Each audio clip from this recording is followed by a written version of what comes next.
ভারতে আশ্রয় নেওয়া আওয়ামী লীগের প্রায় ১.৫ লাখ নেতাকর্মী ও তাদের পরিবার এখন চরম চাপের মুখে, কারণ ভারত সরকার অবৈধ অনুপ্রবেশকারী দমন নীতিতে কঠোর অবস্থান নিয়েছে। এরই মধ্যে বেশ কিছু বাংলাদেশিকে আটক করে সীমান্তে পুশবাক করেছে। যদিও এখনো সরাসরি আওয়ামী লীগ নেতাদের বিরুদ্ধে অভিযান শুরু হয়নি, তবে আগস্ট থেকে তা জোরালো হতে পারে বলে জানিয়েছে বেশ কিছু আন্তর্জাতিক সংবাদ মাধ্যম, যার মধ্যে রয়েছে বিবিসি বাংলাও।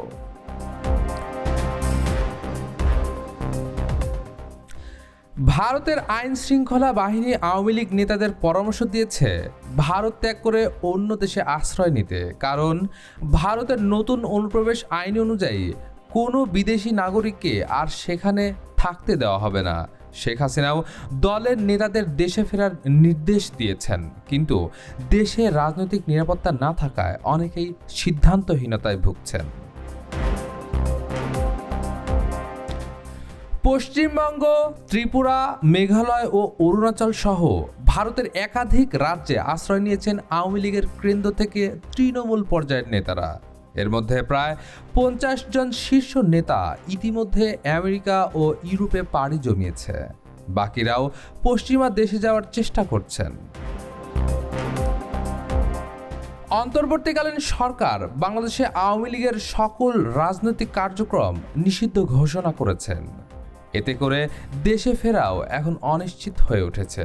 নেতাদের ভাষ্য অনুযায়ী দেশে এখনও ফেরার মতো পরিস্থিতি তৈরি হয়নি। তারা নিরাপত্তাহীনতায় ভুগছেন এবং কেউ কেউ জীবন ঝুঁকির আশঙ্কাও করছেন। রাজনৈতিক বিশ্লেষকদের মতে এই নিষেধাজ্ঞা আওয়ামী লীগের জন্য বড় বাধা হয়ে দাঁড়াবে। সরকার এই সুযোগে গ্রেপ্তার অভিযানও বাড়াতে পারে। তবে কিছু বিশ্লেষকদের ধারণা, আওয়ামী লীগ এই পরিস্থিতিকে ভিকটিম ন্যারেটিভ হিসেবে তুলে ধরে আন্তর্জাতিক সহানুভূতি পেতে পারে। বিশেষ করে নির্বাহী আদেশে নিষেধাজ্ঞার বিষয়টি সামনে রেখে দলটি আন্তর্জাতিক মঞ্চে নিজেদের পক্ষে প্রচার চালাতে পারে। আপনার কি মতামত? আওয়ামী লীগের রাজনৈতিক ভবিষ্যৎ কি শেষ, নাকি নতুন করে ঘুরে দাঁড়াবে দলটি?